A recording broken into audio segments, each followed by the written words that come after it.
नमस्कार। हामी निर्धारित हाम्रो लाइभको चाहिँ निर्धारित समयभन्दा केही ढिलो भएको छ।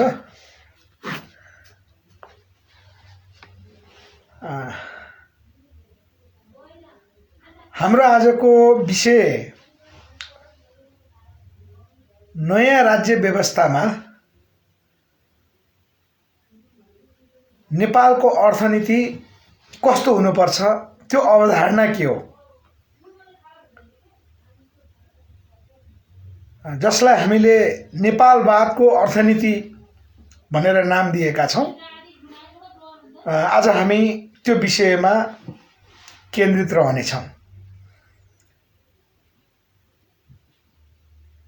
नेपालवादको अर्थनीति, यो नेपालवादको विषयमा मैले साथीहरूलाई स्वागत गरेँ है। जतिजना साथीहरू आउनुहुन्छ, जतिले हेर्नुहुन्छ, कृपया शेयर समेत गरिदिनु हुन मैले अनुरोध गरेँ। कति सम्भव हुन्छ। आज अलिकति विशेष बहस होला। समय एक्ज्याक्ट कतिसम्म जान्छ मलाई थाहा छैन। सम्भवतः हाम्रो मोटामोटी समय 1 घण्टा सेरोफेरोमा हाम्रा कुराकानीहरू होलान्। मैले यहाँहरूको प्रतिक्रिया पनि लिन्छु। नयाँ राज्य व्यवस्थामा अर्थनीति कस्तो हुनुपर्छ, हाम्रो अवधारणा त्यसमा के छ, अर्थात् हामीले नेपालमा राज संस्था निर्माण गर्नुपर्छ भनिरहँदाखेरि र अब व्यवस्था माध्यम मात्रै हो, त्यो व्यवस्था मार्फत हामीले त फेरि जनजीविकाको कुरा छोड्न सक्दैनौँ, सुशासनको कुरा छोड्न सक्दैनौँ। त्यसकारण जनजीविका र सुशासन प्रमुख कुरा हो।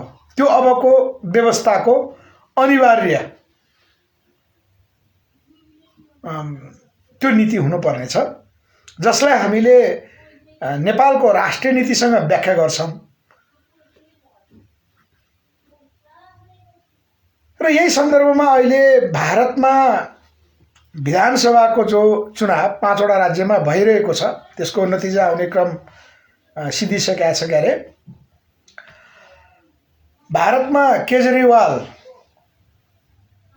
अर्थात् आम आदमी पार्टीको जुन चर्चा छ, त्यो आम आदमी पार्टीले दिल्लीमा 2 पल्ट दोस्रो कार्यकालमा मुख्यमन्त्री स्वयं पार्टी अध्यक्ष केजरीवालले नेतृत्व गरिरहनु हुँदाखेरि त्यसको नजिक पन्जाब प्रान्तमा पनि आम आदमी पार्टीले 117 सिटमा चाहिँ 92 सिट हासिल गरी 2/3 प्राप्त गरेको छ।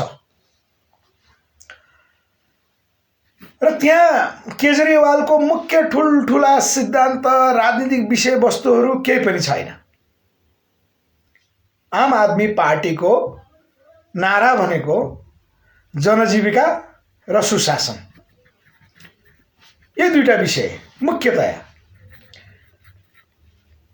जसको प्रभाव दिल्लीमा सकारात्मक रूपले पर्यो र आम आदमी पार्टीले त्यही नीति अनुसारको उसले चाहिँ आफ्नो प्रशासन चलाइरहेको छ। त्यो दिल्लीको प्रभाव पन्जाबमा पनि सम्भवतः अब देखिन्छ, किनभने दिल्लीमा जसरी जनजीविकाको मुद्दा र सुशासनको मुद्दाले त ठाउँ ओगट्दै गएर त्यहाँ अब आम आदमी पार्टीको नाम जस्तै त्यहाँका आम आदमी, भारतीय जनता केजरीवालको प्रशासनबाट चाहिँ खुसी रहने क्रममा रहेको। पार्टीले घोषणा गरेका सम्पूर्ण कुरा नभए पनि जनजीविका र सुशासन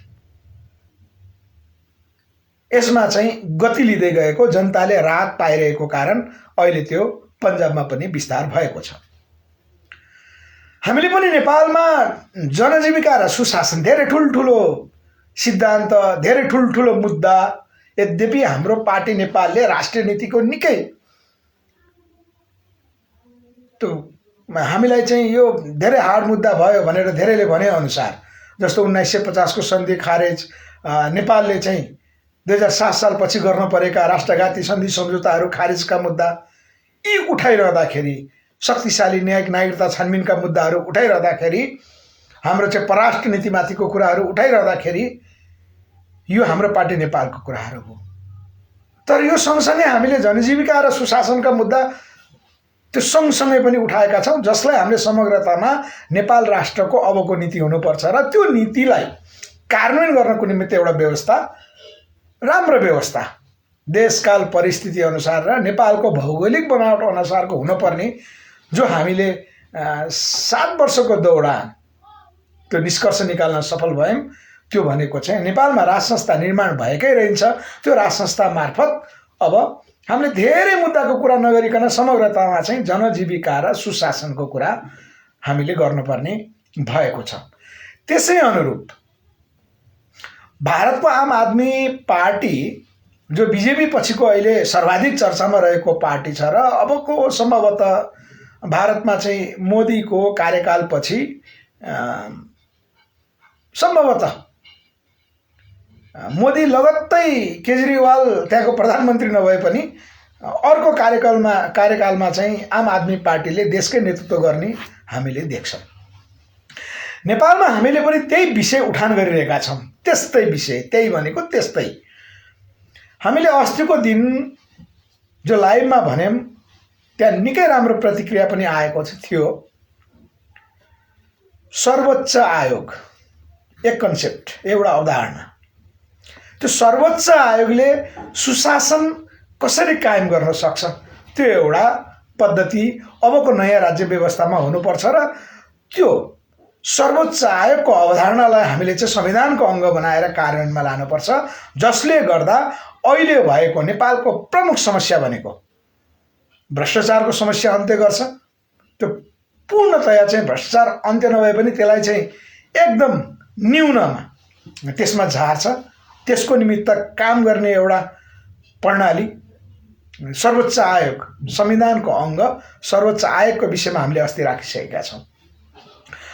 सँगै जनजीविका भनौँ अथवा सुशासन भनौँ, मूल कुरा आउँछ नेपालको हकमा अर्थनीति। त्यो अर्थनीतिले कसरी काम गर्छ भन्ने विषय प्रमुख रहन्छ राज्य सत्ता सञ्चालनमा। आज हामी त्यही विषयमा छलफल गर्नेछौँ। हामी त्यो अवधारणा प्रस्तुत गर्नेछौँ। के हो नयाँ राज्य व्यवस्थामा नेपाल अनुकूलको समाजवाद भनौँ अथवा चीनले आफ्नो विशेषता अनुकूलको समाजवाद भनेर व्याख्या गरेका छ, त्यो आफ्नो देशको सापेक्षतामा हुने अर्थनीति, त्यो आफ्नो देशको चाहिँ समाजवाद भनेर जो विश्वले अहिले व्याख्या गरिरहेको छ, समाजवादको व्याख्या प्रजातान्त्रिक लाइनबाट पनि अगाडि बढेको छ। विशेष गरी समाजवादको व्याख्या कम्युनिस्टहरूले गर्छन् र कम्युनिस्ट संसारमा अहिले जो अर्थनीति चलेको छ, यो पश्चिमाहरूको कमान्डमा रहेको कारणले गर्दा खुला उदारवादी अर्थनीति भनेर हामी जो बुझ्छौँ, नेपालको हकमा त्यो नेपाली काङ्ग्रेसले त्यो नीति अवलम्बन गर्छ। खुला उदारवादी अर्थनीति र खुला उदारवादी अर्थनीति कि त्यो विषयमा हामीले एउटा राजनीतिमा चाहिँ भाषा प्रयोग गर्छौँ। खुला उदारवादी अर्थनीतिमा नेपाल जस्तो गरिब राष्ट्रहरू जो छन् सबैमा हुने आर्थिक संरचना भनेको दलाल पुँजीवादी निम्न चिन्तनको त्यो विचार हावी भएको भन्ने कुरा हामीले बाहिर सुन्छौँ। यद्यपि हामी त्यो विषयमा त्यति प्रवेश गर्दैनौँ होला। समाजवादको अर्थ साधारणतया सबैले बुझेको के हो भने, कम्युनिस्टले भन्ने समाजवाद क्षमता अनुसारको काम र काम अनुसारको माग, क्षमताको आधारमा काम, त्यो काम अनुसारको माग अर्थात् तलब, र काम गर्दाखेरि श्रमिकको बाँच्ने अधिकारको ग्यारेन्टी भनेको ऊ काम गरुन्जेल चाहिँ श्रमिकलाई पूर्ण रूपमा बाँच्ने अथवा ऊ जीवनमा चाहिँ अगाडि बढ्न सक्ने आधारहरू तयार गर्नु, समग्रतामा चाहिँ कम्युनिस्टले समाजवादको व्याख्या त्यसरी गर्छ। त्यसकारण विश्व एक समयमा समाजवाद उन्मुख थियो। खुला जुन उदारवादी अर्थनीति बोकेकाहरूले पनि समाजवाद भन्छन् र उनीहरूको भनाइ खुला उदारवादी अर्थनीतिको पक्षधर विशेष गरी अहिले पश्चिमी राष्ट्रहरू, त्यसको नायके अमेरिकालाई हामीले लिन्छौँ र उसको नीति अर्थनीति भनेको, अमेरिकी अर्थनीति भनेको त्यहाँ व्यक्तिले अर्थतन्त्र निर्माण गर्ने कुरा रहन्छ। आज एलन मस्क जो विश्वको नवधनाढ्य उनी छन्। योभन्दा पहिला बिल गेट्स थिए। त्योभन्दा पहिला क्रमशः व्यक्तिहरू त्यहाँ चाहिँ आर्थिक रूपमा सरकारभन्दा निकै अगाडि, राज्यभन्दा निकै अगाडि पुँजी उनीहरूसँग हुन्थ्यो र उनीहरूले राज्य अहिले पनि भनिन्छ, विशेष गरी अझ यो कोरोना महामारीको समयमा चाहिँ विश्वका नवधनाढ्यहरू सीमित सङ्ख्यामा छन्। बढीमा तिनीहरूको सङ्ख्या 20 जना छ र उनीहरूले चाहिँ विश्वमा जनसङ्ख्या नियन्त्रणको निमित्त चाहिँ यो कोरोना भाइरस विकास गरेका हुन् भन्नेसम्मको चर्चाहरू हामीले सुन्यौँ। र प्रजातान्त्रिकहरूले समाजवादलाई कसरी लिन्छन् भने समाजमा जति पुँजी वृद्धि हुन्छ आम सर्वसाधारणको जीवन स्तर सुखमय हुन्छ र पुँजीको विकासद्वारा नै समाजवाद ल्याउनुपर्छ भनेर चाहिँ त्यो लाइनसम्म प्रजातान्त्रिकहरू र कम्युनिस्टहरूको विचार पनि मिल्छ। खुला उदारवादी अर्थनीति मार्फत पुँजीको अथाह विकास र त्यो पुँजीको विकासद्वारा चाहिँ समाजवादमा जानुपर्छ, समाजवादतर्फ अगाडि बढ्नुपर्छ भनेर कम्युनिस्टहरूले भन्छन् भने अथाह पुँजी मार्फत समाजवाद मार्फत नै विश्व चल्नुपर्छ भन्ने खुला उदारवादी अर्थनीति बोकेका राष्ट्रहरूले चाहिँ त्यसको नेतृत्व गरिरहेका छन्। नेपालको हकमा अहिले पछिल्लो चरण चीनलाई हेर्ने हो भने अथवा अन्य देशले पनि आफ्नो राष्ट्र सापेक्ष समाजवाद भन्छन्। यस्तो चीन मोडलको समाजवाद भन्छन्, जापानले जापानिज मोडलको भन्छ। अन्य देशले पनि अहिले एउटा चलन आफ्नो देश अनुकूलको समाजवादको व्याख्या छ।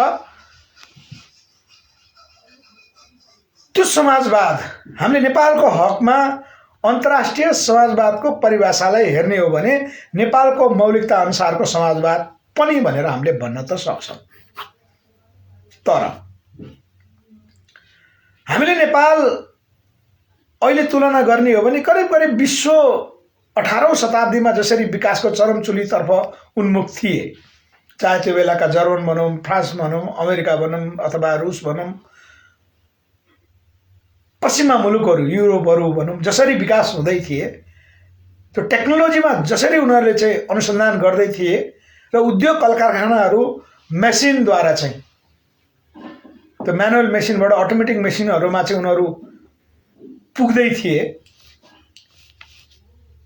हाम्रो नेपाल करिब 17औं 18औं शताब्दीको त्यो बेलाका देशहरू सोसर रहेको हामीले पाउँछौँ हाम्रो नेपालको हकमा।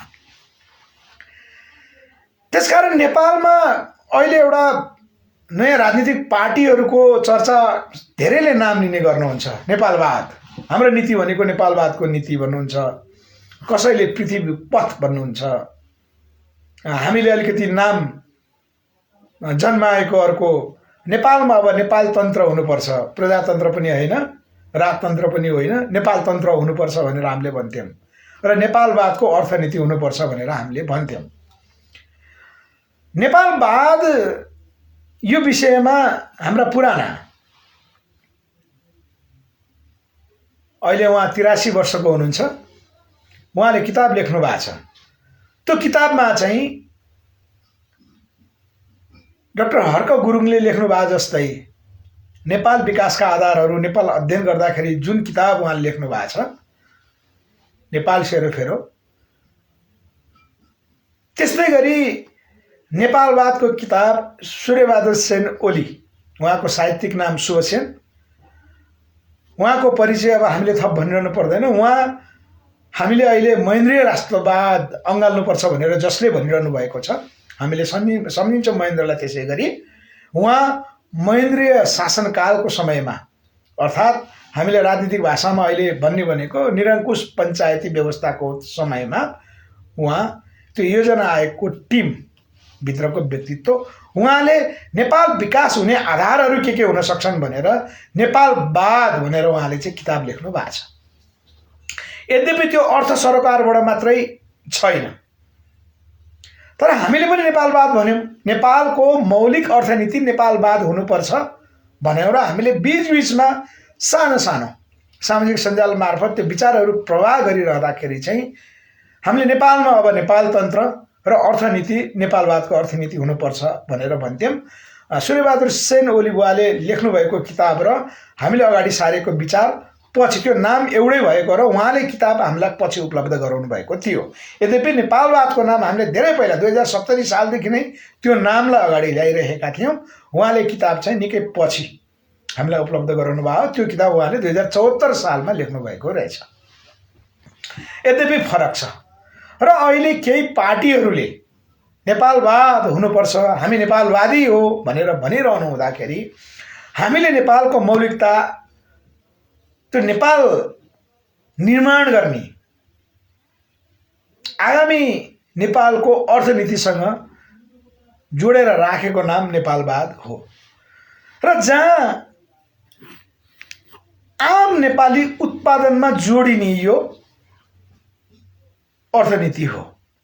हामी सम्पूर्ण नेपालीहरू उत्पादनमा कसरी जोडिन्छौँ भन्ने यसमा चाहिँ हामीले सूत्र बनाएका छौँ। यो नेपालवादको अर्थनीति तय भइरहँदाखेरि यसको कन्सेप्ट 2069 सालमा आएको थियो। 2069 सालमा नेपालवादको अर्थनीति चाहिन्छ भनेर हामीले त्यो कन्सेप्ट विकास गरिरहँदाखेरि चाहिँ एउटा सिङ्गो राजनीतिक दल बन्नको निमित्त, हिजो बेलुकाको चाहिँ त्यो लाइभमा पनि मैले भने, दल बन्नको निमित्त राजनीतिक विचार एउटा, अर्थनीति अर्को र सांस्कृतिक क्रान्ति, यो तीनटा विषयको चाहिँ संयोजन नभइकन चाहिँ एउटा सिङ्गो पार्टी, त्यसको चाहिँ सिद्धान्त बन्दैन।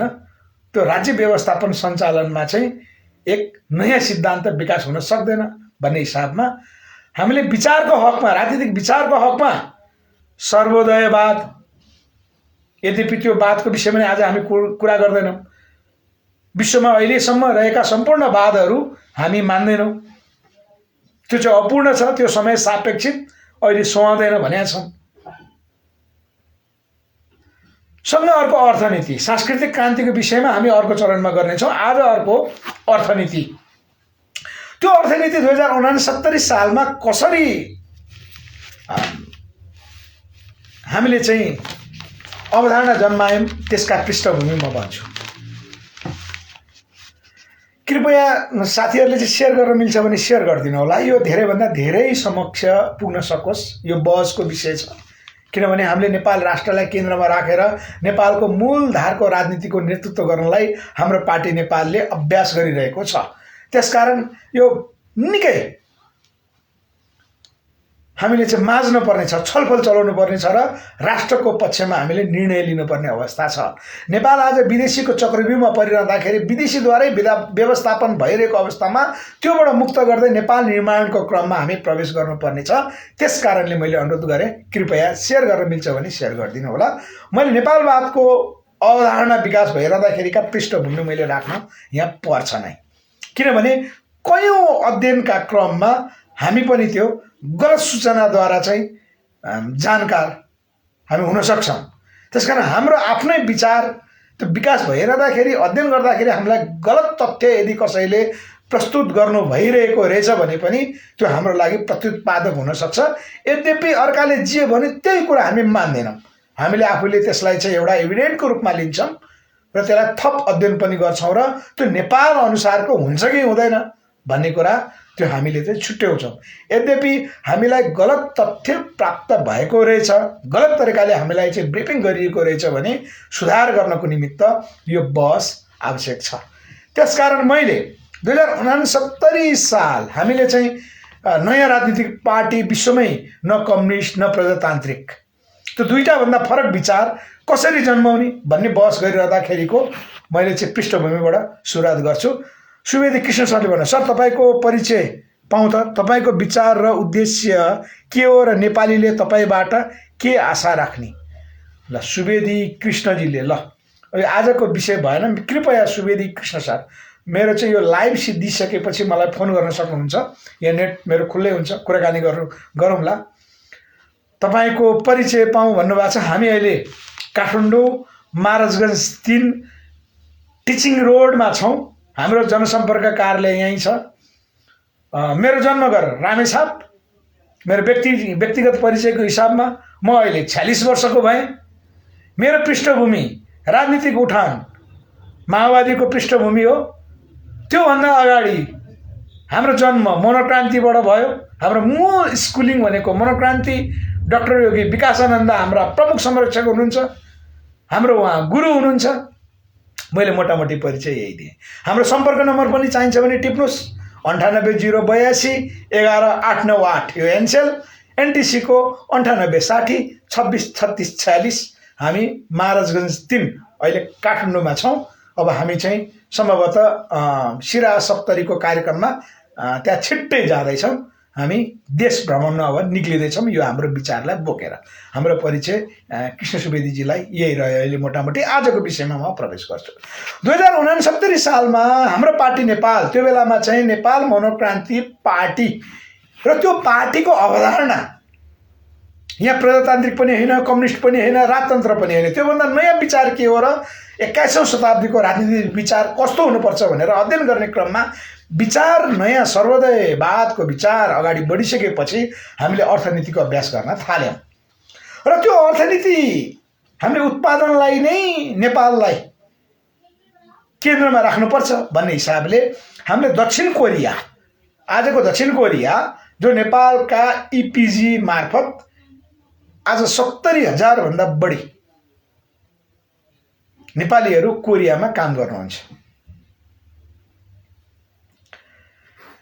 त्यो दक्षिण कोरिया, हाम्रा कोरियाका साथीहरू कोही हुनुहुन्छ भने भन्नु होला है। यदि गलत तथ्य हामीलाई प्रस्तुत भएको रहेछ भने हामी त्यसलाई सुधार गर्छौँ त्यो इभिडेन्ट लिने क्रममा। यद्यपि नेपालवादको विषयमा हामी अहिले क्लियर छौँ, किन धेरै लामो अभ्यास मार्फत अगाडि बढेको हुनाले।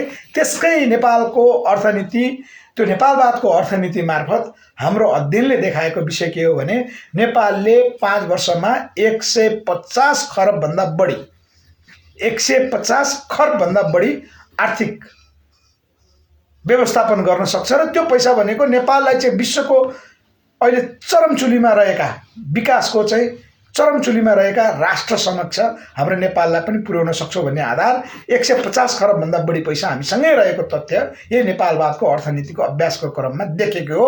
त्यसको केही आधार मैले योभन्दा अगाडिका सम्भवतः 2-3 वटा लाइभ अगाडिको लाइभमा बताएको छु। तुलसी नेपाल सरले फेरि भन्नुभएको छ, स्वागत सर तुलसी नेपाल सर। मध्य प्रदेश आउनु अगाडि एकपटक सम्पर्क गर्नुहोला, म पनि मध्य प्रदेशमै छु है सर भन्नुभएको छ। एकदम हार्दिक धन्यवाद। तपाईँ बस्नुभएको ठाउँभन्दा अलिकति पूर्व न पर्यो, तपाईँलाई बिर्सिने कुरै हुँदैन तुलसीजी।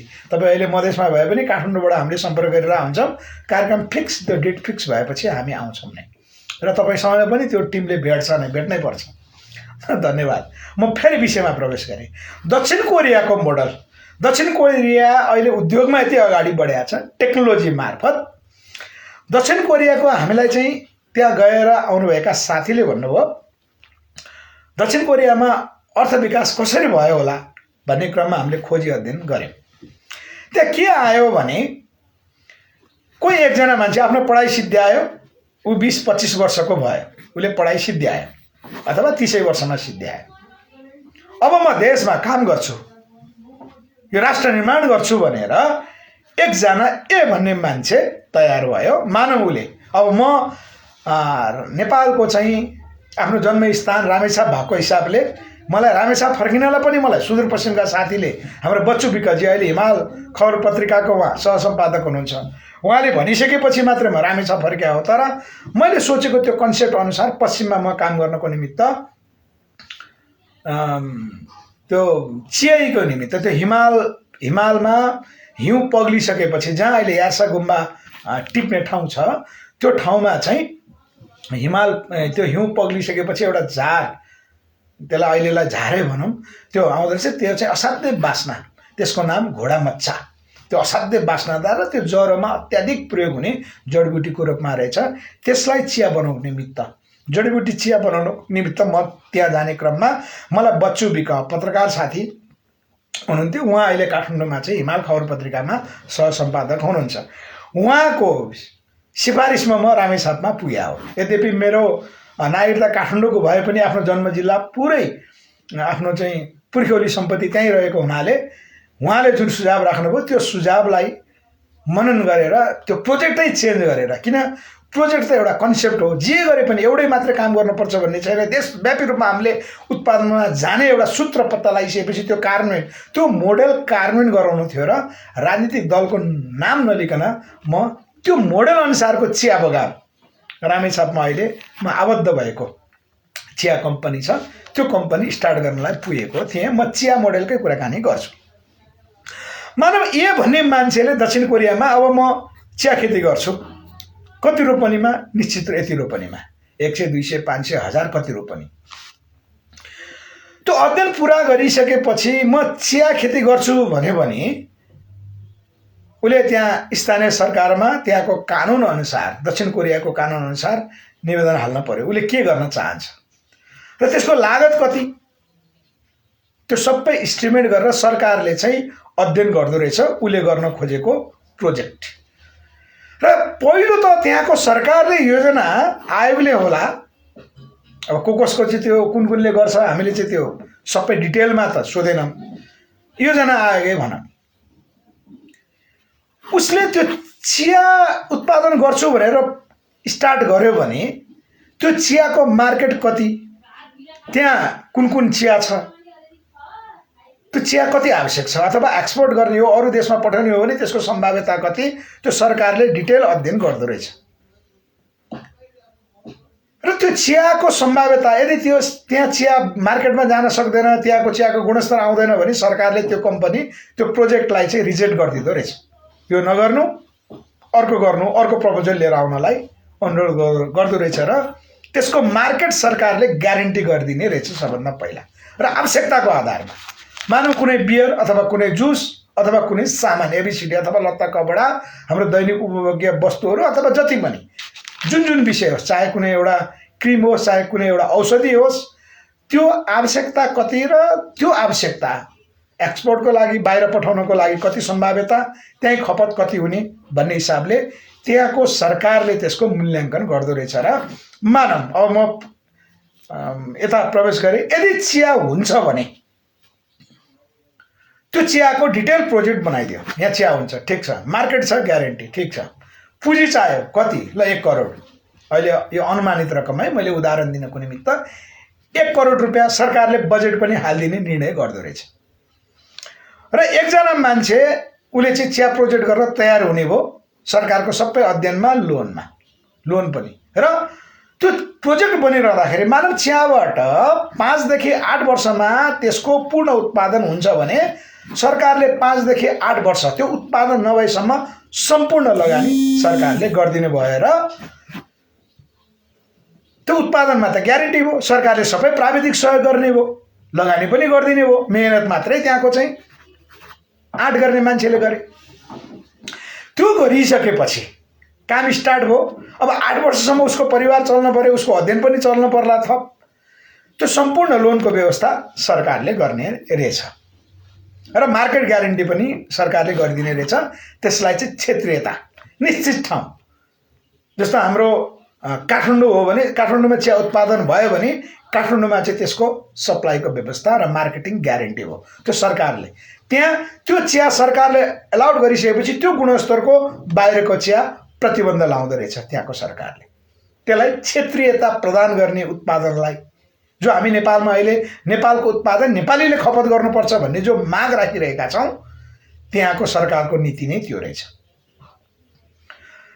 ल 8 वर्षमा चिया उत्पादन भयो। अब पैसा सरकारले के गर्ने भन्दा त्यो त हाम्रो चाहिँ एउटा सहकारीले मासिक पैसा लोन दिइसकेपछि एउटा चार्टबाट उठाउने जस्तै, किस्ताबन्दीमा उठाउने जस्तै 1 करोड पैसा अब 8 वर्षपछि उसले गभर्मेन्टलाई फिर्ता गर्नु पर्यो ब्याज सहित। यसरी गभर्मेन्टलाई तिरिसकेपछि मानव 1 करोड किस्ताबन्दीमा तिर्दै गयो, त्यो इन्स्टलमेन्ट हुन्छ, उसले नियमित काम गर्यो, कम्पनी सफल नहुने कुरै भएन।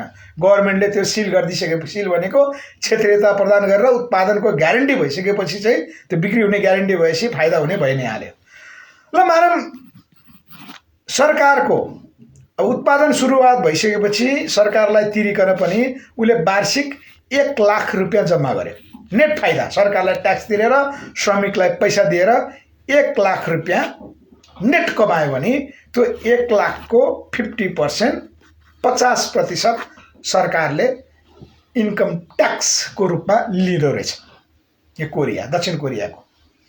त्यसरी चाहिँ त्यहाँ उद्योगहरू गुणात्मक रूपमा चाहिँ विकास भएको रहेछ र कोही पनि उद्योगीहरू व्यक्तिगत रूपमा अगाडि बढे पनि त्यहाँ कोही पनि घाटा खान नपर्ने रहेछ।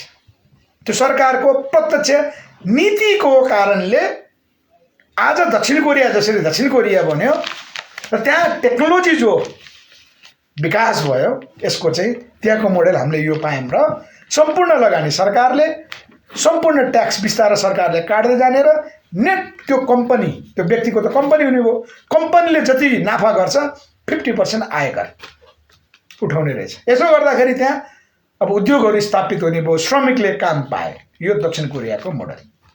नम्बर 1, हामीले 2069 सालमा नेपालवादको अर्थनीति कस्तो भनेर खोज्ने क्रममा एउटा यो पायौँ। ओके, त्यहाँको त्यस्तो रहेछ। त्यसपछि हामी प्रवेश गऱ्यौँ सिक्किममा। सिक्किम राज्य जो हामीले आजभन्दा 2 वर्ष अगाडि त्यहाँका मुख्यमन्त्री, जसको अहिले विश्व चर्चा छ, अहिले त मुख्यमन्त्री के गोले हुनुहुन्छ क्या अरे, उहाँसँग त हाम्रो परिचय छैन। पवन चामलिङ सरसँग हामीले चाहिँ काठमाडौँमा भेट्ने अवसर प्राप्त गऱ्यौँ। त्यो चाहिँ हामीले नेपालमा नेपाल राष्ट्रलाई केन्द्रमा राखेर जो राजनीतिक अभ्यास गरिरहँदाखेरि उच्च लेभलका व्यक्तित्व भेटघाट भइरहँदाखेरि उहाँले अहिले तपाईँहरूले भेट्नुपर्छ, म भेटघाट मिलाउँछु भनिसकेपछि पवन चामलिङ सरले चाहिँ हामीलाई भेट गर्ने अवसर दिनुभयो र हामीले भेटघाट गऱ्यौँ। त्यसको भिडियो रेकर्ड हामीसँग 58 मिनटको, उहाँले टाइम पनि थोरै दिनुहुन्छ भने राम्रै भेटघाट भयो। सिक्किममा हामीले सुनेका थियौँ, हामी पुग्न पाएनौँ। पवन चामलिङ सरले चाहिँ निमन्त्रणा गर्नु हुँदै पनि यो कोरोनाको कारणले गर्दा हामी त्यहाँ जान अझै पाएका छैनौँ भिजिटमा। उहाँले हाम्रा चाहिँ 2वटा मोडल असाध्यै मन पराउनु भएको छ। यो यदि मेरो कार्यकाल हुन्थ्यो भने मैले लागू गर्थेँ, जो तपाईँहरूले विचार राख्नुभयो भन्ने कुरा पवन चामलिङ सरले हामीलाई कमिटमेन्ट गर्नुभएको छ। त्यसको भिडियो अब अहिले हामीले सार्वजनिक गरेर अर्थ पनि छैन त्यसको। त्यो विषय अब नेपालवादको अर्थनीतिमा आइ नै हाल्छ। मैले रामेछापको चियाको उदाहरण दिइहालेको छु, त्यहाँ आउँछ नै। सिक्किममा के रहेछ भने सेम दक्षिण कोरिया जस्तै, विशेष गरी कृषिमा र उद्योगमा पवन चामलिङ सर आफैले भन्नुभयो हामीलाई, हामीले सुनेको कुरा उहाँ मार्फत हामीले पुष्टि गऱ्यौँ। त्यहाँ पनि त्यही, एक त त्यहाँ सिक्किमको जनसङ्ख्या थोरै, अहिले पनि 11 लाख हाराहारीमा मात्रै रहेछ, जनसङ्ख्या पनि थोरै र त्यहाँ पनि त्यस्तै। सरकारले चाहे कृषि गर चाहे उद्योग गर, सम्पूर्ण अध्ययन सरकारले गरिदिने, मार्केटिङ सरकारले गरिदिने, पैसा सरकारले दिने, किस्ताबन्दीमा सरकारलाई उनीहरूले पैसा तिर्नुपर्ने। दक्षिण कोरियामा चाहिँ 50% आयकर भने सिक्किममा चाहिँ 50% त्यस्तो रहन्छ। सरकारले नियमअनुसारको त्यहाँको चाहिँ कति पर्सेन्ट चाहिँ मैले बिर्सेँ भन्नुभएको थियो, तर दक्षिण कोरियाको जस्तो 50% सिक्किममा रहन्छ। सिक्किममा पवन सरले भन्नुभयो 1 मुठा साग किसानले उत्पादन गरेर बजारमा जो बेच्न लान्छ त्यो बिक्री भएन भने स्थानीय सरकारले त्यसको पैसा दिन्छ। माने 1 मुठा साग पनि त्यो सम्मको व्यवस्थापन सिक्किमले गरेर रहेछ र सिक्किममा कृषिको माध्यमबाट, पर्यटनको माध्यमबाट चाहिँ अगाडि बढ्नु भएको रहेछ। पर्यटनको कुराकानी गर्दाखेरि मैले त्यो खोलाको नाम ठ्याक्कै बिर्सेँ, त्यहाँ चाहिँ बनझाँक्री खेल्ने खोलो एउटा रहेछ, जो हाम्रो रामेछापमा ठ्याक्कै चिया बगानसँगै मेरो जन्मघरभन्दा तल हाम्रो त्यहाँ घट्टे खोलो भन्ने ठाउँ छ। त्यहाँ उडुवा छाँगा, त्यो पानी चाहिँ पुरै त्यो बाफ जस्तो चाहिँ त्यो 12 महिना हुन्छ। बर्खामा ठुलो पानी हुने भइ नै हाल्यो, हिउँदमा साना हुन्छ, तर त्यहाँ उडुवा छाँगा छ। त्यो छाँगा पनि सिक्किममा जसरी विकास भयो पर्यटनको केन्द्र, कोही सिक्किम जानु भएको छ भने उहाँहरूलाई राम्रो थाहा छ, अहिले त्यहाँ दैनिक 10 देखि 12,000 मान्छे भिजिट गर्न जान्छन् त्यो ठाउँमा। मात्र त्यो ठाउँ धमिलो पानी बग्ने, त्यहाँभित्र एउटा गुफा रहेको भनिएको, त्यो खोला बगेको ठाउँमा, त्यहाँ गुफामा बनझाँक्री खेल्छन्। त्यो खेल्दाखेरि पानी धमिलो हुन्छ भन्ने भनाइलाई लिएर वनजागृति देख्ने कुरा पनि भएन। त्यसलाई चाहिँ पर्यटनको केन्द्र बनाइयो र त्यो प्रोजेक्ट आजभन्दा 20 वर्ष अगाडिको प्रोजेक्ट पवन चामलिङ सरको पहिलो चुनावी पछि त्यो अध्ययन गर्दाखेरि प्रोजेक्ट सम्पन्न गर्दा 5 वर्ष लागेछ। त्यहाँ त्यो बेलाको बजेट 3 करोड, जम्मा 3 करोडमा त्यो पर्यटनको केन्द्र एकदम ग्रामीण ठाउँमा, एकदम गरिबी भएको ठाउँमा 3 करोडको चाहिँ सरकारले योजना बनायो। के वनजागृति खेल्ने गुफा। त्यो ठाउँबाट अहिले वार्षिक उहाँले भन्नुभयो अनुसार वार्षिक 5 करोड भन्दा बढी चाहिँ राजस्व सङ्कलन हुन्छ अहिले पनि, अहिलेसम्म। र त्यहाँ त्यही एउटा प्रोजेक्टको कारण स्थानीयहरू यति आर्थिक रूपमा सुरक्षित भए।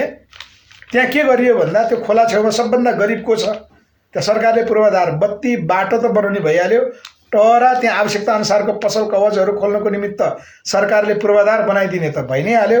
सबभन्दा गरिब को छ, त्यो गरिबलाई त्यहाँ एउटा व्यापार गर्ने ठाउँ दियो।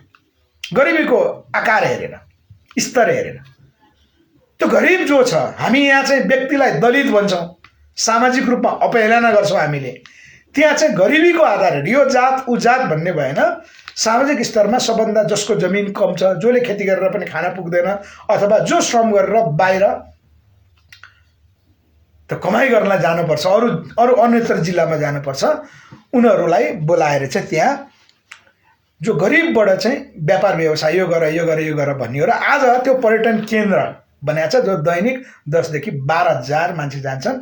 त्यस्तै हाम्रो रामेछापमा पनि वनझाँक्री खेल्ने मात्र होइन, वनझाँक्रीले लिएर गएको व्यक्ति हुनुहुन्छ, उहाँको मृत्यु भएको छ। वनझाँक्रीले दिएको रुद्राक्ष र घन्टी अहिले पनि छ।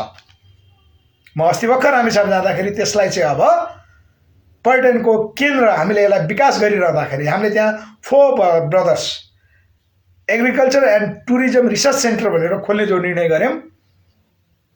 र त्यो घन्टी र बजाउने घन्टी र रुद्राक्ष वनझाँक्रीले दिएको भन्ने छ। उहाँलाई 6 महिनासम्म वनझाँक्रीले त्यही ठाउँमा लगेर राखेर पछि छोडिदिँदाखेरि त्यो चाहिँ दिएर उहाँले लिएर आउनुभयो हो। नाताले उहाँ मेरो ठुलबा पर्नुहुन्छ, तर जातको हिसाबले उहाँ थापा मगर हो। उहाँ बित्नु भएको छ, उहाँका चाहिँ अब छोराहरू भइहाल्नुहुन्छ। त्यो सामान छ। त्यो घरलाई हामीले जसले वनझाँक्रीले लिएर गएको त्यो घर उहाँ बस्ने घर जस्ताको तस्तै छ। त्यो घरलाई हामीले चाहिँ म्युजियमको रूपमा विकास गर्ने सोचसहित हामीले चाहिँ त्यस्तै प्लान पवन चामलिङ सरको त्यो प्लानलाई यहाँ अगाडि बढाउँदैछौँ भनेको आय स्तर यसरी बढाउने गरीको अध्ययन। र सिक्किमको मोडल र दक्षिण कोरियाको मोडल पनि करिब करिब मिल्यो। सँगै हामीले चाहिँ तिब्बत माओको क्रान्ति पछि 2069 सालमा विषय प्रसङ्गबाट बाहिर हामी छैनौँ। नेपालवादको अर्थनीतिको चाहिँ हामीले पृष्ठभूमि, विकास भएको पृष्ठभूमि जोडेर हामीले कुराकानीहरू राख्दैछौँ। म आउँछु त्यो पृष्ठभूमि कसरी आयो हामीले चाहिँ निष्कर्ष तपाईहरुलाई चाहिँ पृष्ठभूमि बताउनु पर्ने हुन्छ। त्यसपछि हामीले चाहिँ तिब्बत जो असाध्यै विकट भनेर सुनेको नेपालमा पञ्चायतको उदय भइसकेपछि 2017 पछि यहाँ हिमाल सिमेन्ट कारखाना खुल्यो, हेटौडा सिमेन्ट कारखाना, उदयपुर सिमेन्ट कारखाना, यहाँको हाम्रो भक्तपुर इट टाइल कारखानाको अथवा हरसिद्धि इट टाइल कारखानाको चाहिँ त्यहाँको चाइनिज इटा जो भन्छन् यहाँ बाक्सामा प्याक भएर जापान पुग्थ्यो प्लेनमा भन्ने हामीले चाहिँ त्यो बेला सुनेका थियौँ। यद्यपि हाम्रो त्यो समय नभएर हिमाल सिमेन्टमा काम गर्ने हाम्रो दाइ आदरणीय दाइ उहाँप्रति हार्दिक श्रद्धाञ्जली। अस्ति उहाँको चाहिँ अकस्मात हार्ट एट्याक भएर मृत्यु भयो। दिनेश हमाल दाइ हुनुहुन्थ्यो, उहाँ त्यहाँको एकाउन्टेन्ट हुनुहुन्थ्यो हिमाल सिमेन्ट कारखानाको। त्यो सिमेन्ट सबै तिब्बत बनाउनको निमित्त सन् 1949 मा चीनमा माओले क्रान्ति गरिसक्नु भइसकेपछि तिब्बतलाई विकास गर्नको निमित्त तिब्बत उता चीनपट्टिबाट तिब्बतमा सामान ल्याउँदा असाध्यै महँगो पर्ने भएको हुनाले नेपाल विकास पनि हुने र त्यसको आधार सिमेन्टको लागि चाहिँ यहाँ कारखाना खोलिएको भन्नुहुन्थ्यो। त्यो ठाउँमा उत्पादन केही छैन अरे, हामी त पुगेका छैनौँ तिब्बतमा, एकदम सुक्खा देखिन्छ। अहिले त चीनले सबभन्दा बढी विकास त्यो प्रविधिद्वारा त्यहाँ गरेका छ, बस्ती पनि एकीकृत गरेका छ, ठाउँ अनुसारको चाहिँ टेक्नोलोजीको प्रयोग गरेर कृषि उत्पादन त गरेका छ। तर तिब्बतमा एउटा कृषि नीति लागू भयो बिस्तारै त्यो चीनमा पनि पुरै अब कुन प्रान्तमा छ त हामी चीन अध्ययनमा जानलाई चाहिँ हामीलाई त्यो समय मिलिसकेको छैन। चीन पनि हामी चाँडै जाँदैछौँ, हामीलाई त्यो अनुकूल समय मिल्दैछ। चीनमा के अब हामी तिब्बतमा के गरिएछ भने माओको क्रान्तिपछि त्यहाँ सांस्कृतिक क्रान्ति एउटा चल्यो, त्यसले चाहिँ धेरै धक्का खाएर त्यहाँ कृषि क्रान्ति सन् 1960 देखि 70 को दशक कृषि क्रान्तिको दशक। त्यहाँ के पाइयो भने त्यहाँ पनि त्यस्तै सिक्किम अथवा दक्षिण कोरियाको जस्तै त्यहाँ चाहिँ एकीकृत कृषि प्रणाली। मानव एउटा पहाड छ, विकट पहाड। हाम्रो यहाँ मुस्ताङमा जस्तै स्याउ हुन्छ भन्ने कुरा चाहिँ सरकारले अध्ययन गर्दो रहेछ। कुन ठाउँमा के हुन्छ त्यो त आफ्नो ठाउँमा त्यो ठाउँ अनुसारको खेती त हुन्छ नै। जस्तो हाम्रो हिमाली क्षेत्रमा धान हुन्छ, पानी चाहिँदैन हैन। अब तराईमा चाहिँ पानी नभइकन फेरि त्यो धान हुँदैन। त्यो आफ्नो ठाउँमा हुन्छ, कहीँ आलुबखडा हुन्छ, कहीँ स्याउ हुन्छ, कहीँ नास्पाती हुन्छ, तराईमा आँप हुन्छ, केरा हुन्छ, पहाडमा पनि केरा हुन्छ, तर फरक विशेषता त्यही अनुसारको हुन्छ। त्यो ठाउँ अनुसारको कृषि उत्पादन त हुने भयो। र तिब्बत अब त्यहाँको जनता दलाई लामाको चाहिँ त्यहाँको संरचना अब तिब्बत चीनले लिइसकेपछि त्यो विकास गर्ने क्रममा एकीकृत कृषि प्रणाली। मानव एउटा पहाड छ, उदाहरणको निमित्त अब रामेछापको उदाहरण लियौँ, सैलुङ रेन्ज। त्यो सैलुङ रेन्जमा नि स्याउ हुन्छ स्याउ हुन्छ नि सैलुङ रेन्जमा कति हजार मान्छे बस्छन्? मानौँ 5000 मान्छे बस्छन्। त्यहाँ 5000 मान्छे बस्छन् भने त्यो सैलुङ रेन्जलाई 5000 जनाले काम गर्ने गरेको प्रोजेक्ट बनायो। त्यो स्याउ उत्पादन गर्नको निमित्त प्राविधिक स्कुल त्यही निर्माण गर्यो। त्यहाँ स्याउ उत्पादन सम्बन्धी स्याउको बिउदेखि त्यहाँ हुने सम्पूर्ण वातावरणको अध्ययनदेखि लिएर त्यो उत्पादन गर्ने गरी प्राविधिक स्कुल पहिला खुल्यो। र त्यो 5000 मध्येबाट उनीहरूले त्यहाँ के पढ्न पर्यो? अब स्याउ सम्बन्धी पढ्न पर्यो। स्याउसँगै इन्टिग्रेटेड बाली सम्बन्धित बालीहरू के हुन्छ त्यस्ता प्राविधिक कृषि कलेजहरू बिस्तारै त्यहीँ खुल्ने, त्यहीँ पढ्ने र एकीकृत खेती गर्नै पर्ने। चीनले चाहिँ गर्नै पर्ने, त्यहाँ अरू गर्छु भनेर पाइन्न। 8 घण्टा श्रम हैन, 8 घण्टा मनोरञ्जन, 8 घण्टा आराम। यो त कम्युनिस्टहरूको नियम हो। त्यो अन्तर्गत एउटा डाँडामा स्याउ हुन्छ, हाम्रो सैलुङमा स्याउ हुन्छ भने त्यहाँको वरिपरिका बस्ती सबै त्यो लगाउनै पर्यो। सरकारले अध्ययन गरिदिने भयो, सरकारले मार्केट ग्यारेन्टी गरिदिनु भयो, लगानी सरकारले गरिदिने भयो। 5000 जनाको त्यो उत्पादन आउन्जेलसम्म लगानी त्यहीँको सरकारले गरिदिने भयो। अब उत्पादनमा गएर भोल्युममा उत्पादन भयो।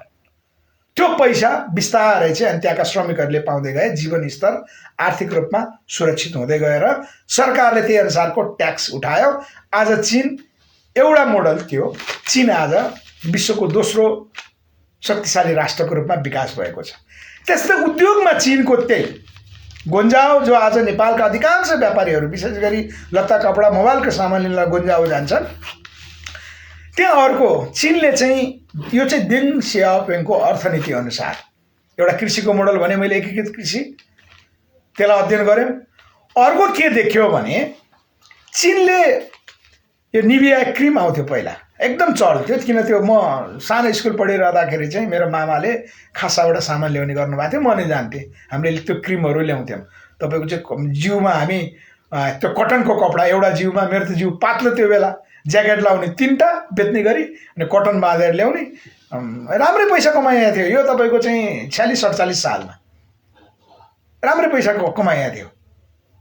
तर पछि हामी चाहिँ एकपल्ट ल्याउँदा त्यो बेलाको पुँजी 10 देखि 15 हजारको पुँजी एकजना व्यक्तिले चाहिँ ल्याउँथ्यौँ, राम्रै कमाइएको थियो। एकैपल्ट चाहिँ 12 प्रहरीले समात्यो, खत्तम मेरो। त्यसपछि व्यापार गरिएन। मेरो अनुभव सुनाएको पहिले त्यहाँ निभिया क्रिमको कुरा होइन। चीनले कसरी भन्छ आफ्नो देशमा त टेक्नोलोजी छैन, टेक्नोलोजी त पश्चिमाहरूको होइन, अमेरिकनहरूको चाहिँ विभिन्न बेलायतको कुन देशको युरोपियन राष्ट्रहरू जसले चाहिँ आधुनिक प्रविधिहरू विकास गरेका थिए। चीनले के गरेछ भने नीति लिएको, देङ सियाओपिङको नीति, जो आज चीन उत्पादनमा विश्वमा अगाडि छ। के नीति लिएछ भने त्यो निभिया क्रिम अमेरिकन व्यापारीलाई खुला गर्यो। जस्तो नेपालमा बाबुराम भट्टराईको पालामा बिप्या गरा जस्तै अब चीन निर्माण गर्नु पर्यो, आर्थिक विकास गर्नु पर्यो सबैलाई चाहिँ अब श्रमिकहरूलाई रोजगार दिनु पर्यो। निभिया क्रिम लाउनुहोस्, अमेरिकाको व्यापारी आउनुहोस्, कति पुँजी लाग्छ? ल त्यहाँ पनि $1 करोड लाग्छ। ल ल्याऊ पैसा ल्याऊ, तिम्रो पैसाको हामी ग्यारेन्टी गरिदिन्छौँ। वर्षमा कति उत्पादन गर्ने? ल म वर्षको चाहिँ 1 करोड त्यो वटा क्रिम निकाल्छु, अथवा निश्चित प्याकेट भनौँ, ल 1 करोड पिस निकाल्छु भन्यो भने ल तिमीले 1 करोड पिस निकाल, तिम्रो मार्केट ग्यारेन्टी सरकारले लिने भयो। उद्योग खोल, श्रमिक सबै चिनिया राख, चीनको कानुन अनुसार पैसा तिर श्रमिकलाई, ठिक ठिक हिसाब गर्यो, व्यापारीलाई फाइदा, अमेरिकन व्यापारी इन्ट्री गर्यो। उसले वर्षको कति निकाल्ने भयो? 1 करोड वटा चाहिँ 1 करोड पिस निभिया क्रिम निकाल्ने भयो। सबै ग्यारेन्टी सरकारले गरिदियो। उद्योग त्यहाँ बन्द हडताल गर्न पाइँदैन, गुणस्तरको उत्पादन गर्नु पर्यो, मार्केट ग्यारेन्टी भयो। बजारमा पठाइदिने त्यो क्षेत्राधिकार भनौँ अथवा त्यहाँबाट बाहिर सप्लाई गर्ने त्यो चीनको नीति अनुसार भयो। व्यापारीले काम गर्न पाए, पैसा कमाए, व्यापारी चीनमा बसेर पुरै व्यापार गरे, त्यो ठिक। चीनले के नीति लियो भने त्यो टेक्नोलोजी त पहिला थिएन। अब 1 करोडले त पुग्दैन, त्यो 1 करोड पिसले उसलाई 1 करोडभन्दा माथि जान नदिने। अब त्यसको माग त 5 करोड पिस हुने भयो, 10 करोड पिस हुने भयो। अनि त्यहाँ काम सिक्ने मजदुरले त निभिया क्रिम बनाउन जाने, त्यसलाई अनि सरकारले लिएर आएर के गर्यो? उसलाई राष्ट्रिय पुँजीपति बनाउने योजना अन्तर्गत त्यो मजदुरलाई बाहिर लिएर आएर अर्को सेम क्वालिटीको अर्को क्रिम फ्याक्ट्री, जसले एउटाले 1 करोड उत्पादन गर्छ भने अब अर्कोले चाहिँ आवश्यकता अनुसार 2 करोड 3 करोड 5 करोड क्रिम उत्पादन गर्यो। चीनले आफ्नो नागरिकलाई त्यसरी रूपान्तरण गर्यो उद्योगीमा, अनि राष्ट्रिय पुँजीपति निर्माण गर्यो चीनले। यो देङ सियाओपिङको अर्थनीति हामीले त्यसलाई अध्ययन गर्यौँ र नेपालमा अब हो विषय यही हो। बस अब नेपालको मौलिक समाजवाद, नेपालवादको अर्थनीति हामीले बनाउनु पर्छ भनेर हाम्रो पार्टी नेपालको नाम 2072 साउन 31 गतेबाट नेपाल मनोक्रान्तिको नाम हाम्रो पार्टी नेपालमा रूपान्तरण भइसकेपछि नेपाल मनोक्रान्ति पार्टीको नाम यो जन्म भइसक्यो अवबास नेपालवाद। के यहाँ उद्योग, त्यो उद्योगको निमित्त नीति त सरकारको चाहियो। त्यसकारण हामी पहिला नीति निर्माण गर्ने त भनेको अब सरकारमा नपुगी नहुने रहेछ, सरकारमै पुग्नुपर्ने रहेछ। किन नीति बनाउनु पर्यो पहिला। यो कुरा पवन चामलिङ सरले नै हामीलाई भन्नुभयो, ल गोविन्दजी तपाईँहरूले चाहिँ पार्टी खोल्नु भएछ, सरकारमा नपुगिकन चाहिँ सिक्किममा मैले जो निर्णयहरू गरेँ त्यो निर्णय गर्नलाई नीति नै चाहिन्छ, त्यो राज्यले नीति बनाउने हो। त्यसकारण जसरी हुन्छ पहिला चुनाव जितेर सरकारमा पुग्नु पर्यो र सरकारमा पुगेपछि नीति कार्यान्वयन गर्ने हो। त्यहाँ सिक्किममा भारतमा चाहिँ 90वटा त्यो केन्द्रको नीति बाहेक त्यहाँको प्रदेश सरकारले राज्य सरकारले 90वटा निर्णय गर्न पाउने रहेछ। त्यही 90वटा निर्णय अधिकार प्रयोग गर्दै पवन चामलिङ सरले आफ्नो सरकारको पालामा जसरी अगाडि बढाउनु भयो आजको सिक्किम उदाहरणीय सिक्किम छ। त्यस्तै हामीले नेपालमा के कन्सेप्ट अब विकास गऱ्यौँ भने उद्योग खोल्ने हो, सरकारले नीति बनाउनु पर्यो नम्बर 1। अब हामी निजी प्र्याक्टिस त फेरि गर्नु पर्यो, त्यसकारण म रामेछापमा गएँ। अब पैसा मसँग थोरै, मसँग त्यो बेलामा क्यास पैसा भनेको जम्मा 20 लाख, अरू पैसा त यहाँ सबै राजनीतिले गर्दा सिधाइसकेको थियो। यद्यपि माओवादीमा लाएर कसले कति कमायो भन्ने चाहिँ मलाई आरोप छ, त्यो आरोप अब लाउनेले लाउँदै गरौँ। 20 लाख रुपियाँ क्यास पैसा बोकेर म रामेछाप गएको। अब 20 लाख रुपियाँले त त्यो बेलाको क्यालकुलेसन अनुसार फेरि हामीले चिया विज्ञ भनेर चाहिँ त्यो विज्ञको नाममा अर्को एउटा नेपाल चिया विकास बोर्डको चाहिँ त्यो घ्याउडा त्यो भ्रष्टाचारीले फेला पारेछन्। उसले 1.5 लाख रुपियाँ प्रपोजल बनाएको लियो, तर उल्टो काम बताइदियो। उनीहरूले चाहिँ प्रपोजल बनाइदिने मात्रै, फिल्ड अध्ययन त छैन। त्यो 20 लाखमा 150 रोपनीको चिया बगान बन्न सक्ने त देखियो। त्यहाँ रामेछापमा त्यो बेलामा जग्गा असाध्यै सस्तो किन्ने हो भने पनि मैले सोचेँ 50-60 रोपनी किन्ने, अरू भाडामा लिने गरी योजना बनाइयो र एउटा आइडिया आयो। अब ठिक समुदायलाई नै हामीले विकासमा हाल्नु छ, तिब्बतको मोडल। त्यसो भए त्यहाँ किसानहरूको खेर गएको जमिनलाई एकीकृत अध्ययन गरौँ भनिसकेपछि रामेछापमा गइसकेपछि वर्षको एकपल्ट बाली हुने, चिया पनि हुने, पहाडको क्षेत्र, त्यहाँ चाहिँ वस्तु चरानको निमित्त मात्रै प्रयोग हुने, बाली मकै लगाए पनि वर्षको एकपल्ट, आलु लगाए पनि एकपल्ट, मकै लगाए पनि एकपल्ट, जे लगाऊ, त्यो मूल्याङ्कन वर्षभरि किसानले चाहिँ मेहनत गरेको पैसा पनि त्यो खाद्य बालीबाट नआउने। त्यस्तो जमिन पहिचान गरी त्यहाँ चिया हुने देखियो। चिया सम्बन्धी अध्ययन गरियो र लाऊ किसानहरू स्थानीय सबै मिलेर उत्पादनमा गरौँ। हाम्रो कम्पनी मसँग 20 लाख रुपियाँ पैसा छ, जग्गा तपाईँहरूले कम्पनीमा निशुल्क पास गरिदिनुहोस्, निशुल्क पास गर्नु पर्यो, कम्पनी बनाऊ।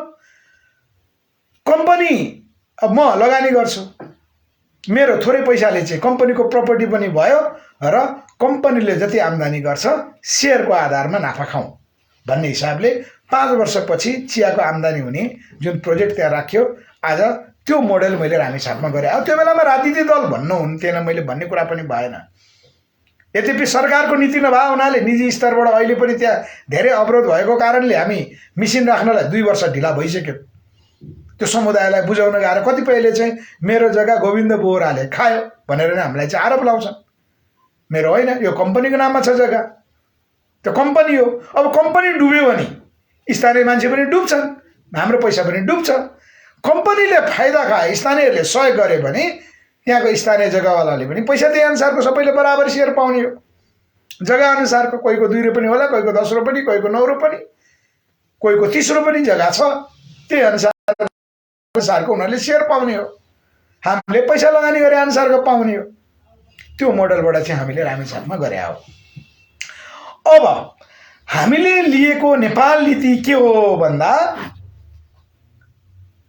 यो त हामी राज्यमा पुग्नु पर्यो नीति बनाउनको लागि। हामीले के गर्न पर्यो भने हामीले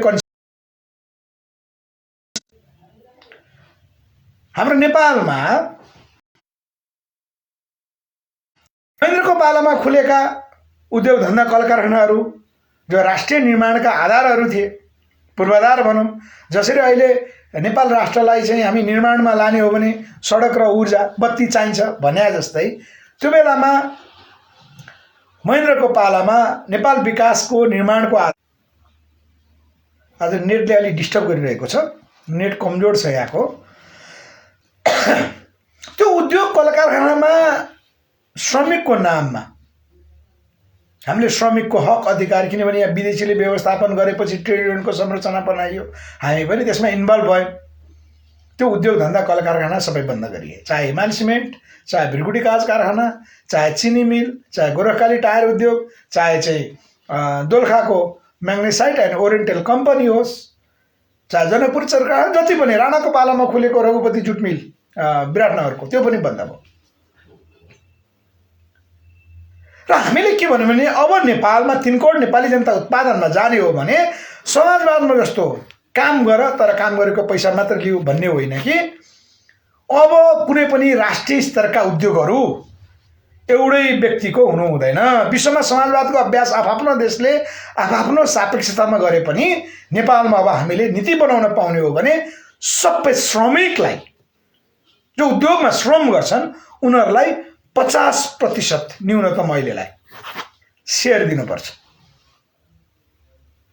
हामीले लिएर आएको कन्सेप्ट त्यो भनेको अब एउटै व्यक्ति नेपालको हकमा हामीले 2 करोड 80 लाख अहिलेको जनसङ्ख्या अनुसार 2 करोड 80 लाखलाई नै उत्पादनमा हाल्नुपर्छ।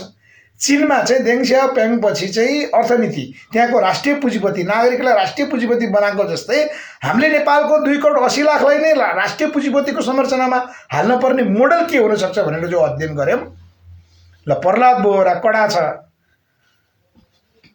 ल प्रतिक्रिया मैले पढिन है, कडा छ नरम छ भन्ने कुरा होइन, हामी उत्पादनमा जानुपर्छ। मैले आज उत्पादनको मोडेलको विषयमा निकै गम्भीर विषय विचारको बहस भएको हुनाले कृपया जे पाए त्यही व्यक्तिगत मेरो नातेदार साथीहरूले पनि मलाई केही नभनिदिनु होला, त्यो अर्को विषय हो। यहाँ कडा नरम के हाम्रो सन्दर्भको कुरा होइन। ल मदनजी, ल दाजु नमस्कार भन्नुभएको छ, ल नमस्कार मदनजी, म विषय प्रवेशमै प्रवेश गरेँ है। त्यसकारण हामीले अबको नीति के लिनुपर्छ भन्दा, उदाहरण हामीले एउटा अध्ययन गऱ्यौँ काठमाडौँमा चप्पल कारखाना हाम्रो प्रख्यात छ, प्रख्यात चप्पल कारखाना जो हात्तीछाप चप्पल भनेर चाहिँ प्रख्यात छ र गोली स्टार जुत्ता जो अहिले अमेरिकामा समेत त्यो ब्रान्डिङ नाममा बिक्री हुन्छ।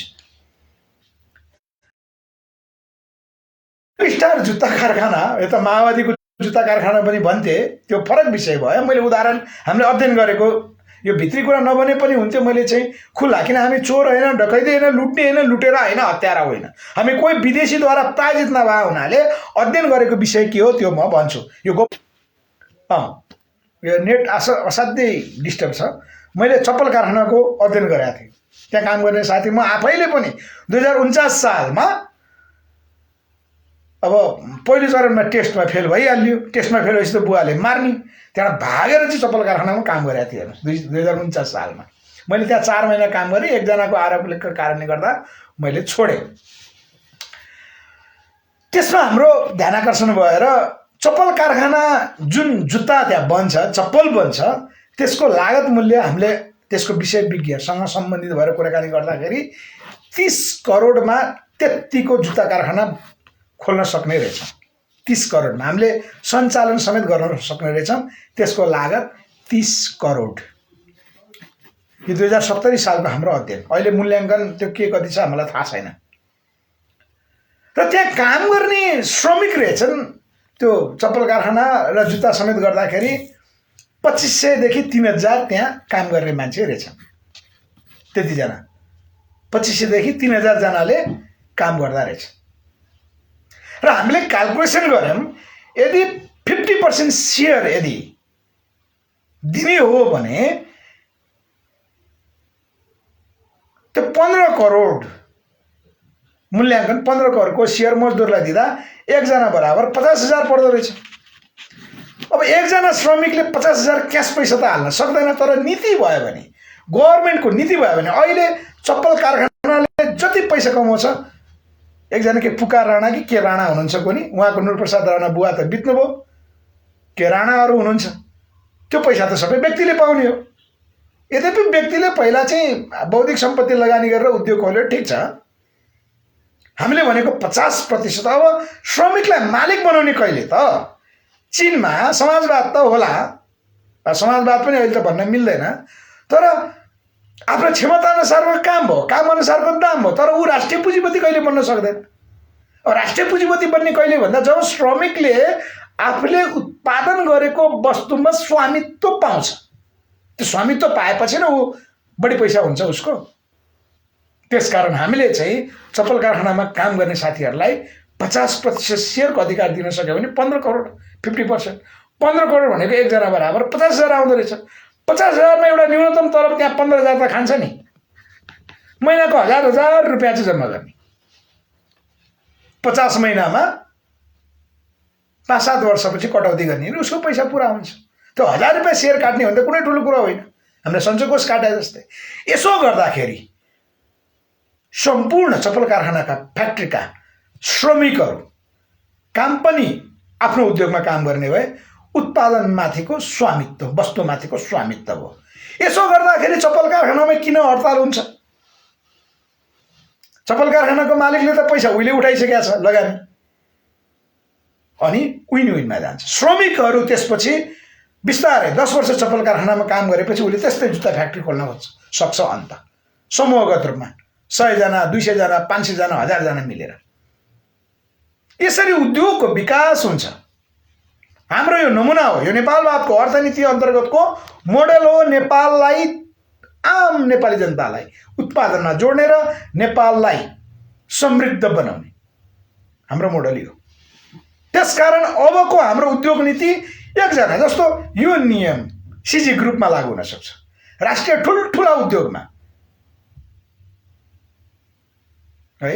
ल देवोली दाइ दर्शन भन्नुभएको छ। ल दर्शन, आज विषय प्रसङ्गमा भन्दा बाहिर जान्न है। मैले औपचारिक सम्बोधन धेरै साथीहरूलाई गर्दिनँ। ट्याक्कै विषय प्रसङ्ग तपाईँहरू हाम्रो शुभचिन्तक हुनुहुन्छ, राष्ट्रलाई माया गर्ने हो, हामी सबै उत्पादनमा जोडिने हो भने यो विचारलाई व्याख्या गर्न सक्नुपर्छ। यदि यो गलत छ भने गलत हो भन्न सक्नुहुन्छ। होइन दाइ तपाईँहरूले भनेको विचार यो काम लाग्दैन भन्न सक्नुपर्छ, अनि हामी देशभक्त नेपाली हुन्छ। अनि तपाईँ हाम्रो दाइ र भाइको माया, साथी र साथीको माया बढ्छ। होइन भने यो केटाकेटी खेलेको जस्तो यो अहिलेको राप्रपा पार्टी को व्यक्तिहरू चाहिँ काङ्ग्रेस एमाले यी पार्टीले खेले जस्तो चाहिँ यो खेल हुँदैन। साँच्चै राष्ट्र निर्माणमा हाम्रो देन हुन्छ। त्यसकारण विचारको बहस हामीले राखिरहेका छौँ। नेपालवादको अर्थनीति कल्पना गरौँ जब चप्पल कारखाना त्यो चप्पल कारखानामा चाहिँ मजदुरलाई पैसा 50% चाहिँ सेयर दिने हो त्यो भने त्यहाँ हडताल किन हुन्छ उद्योग किन बन्द हुन्छ यदि त्यो हुन्थ्यो भने भ्रिकुटी काँच कारखाना नेपाल सरकारले त्यसरी चलाउँथ्यो भने किन घाटामा जान्थ्यो बाँसबारी छाला जुत्ता कारखाना किन घाटामा जान्थ्यो हेटौडा कपडा उद्योग किन घाटामा जान्थ्यो गोरखाली टायर उद्योग किन घाटामा जान्थ्यो यसरी अगाडि बढिरहँदाखेरि यसलाई हाम्रो प्रस्तावलाई स्वीकार गर्ने अब हामी होटल रेस्टुरेन्टतिर छिरौँ हामी सानैदेखिका मेरो दाजु आफ्नै दाजु त होइन मैले दाइलाई भन्ने युनिभर्सल क्याफे महाराजगञ्ज चक्रवतमा छ अहिले काठमाडौँमा 5 वटा चेन छ उहाँहरूको एउटा धुम्बारेमा छ अर्को साडोपाटोमा अर्को एकान्त कुना अर्को पेप्सिकोला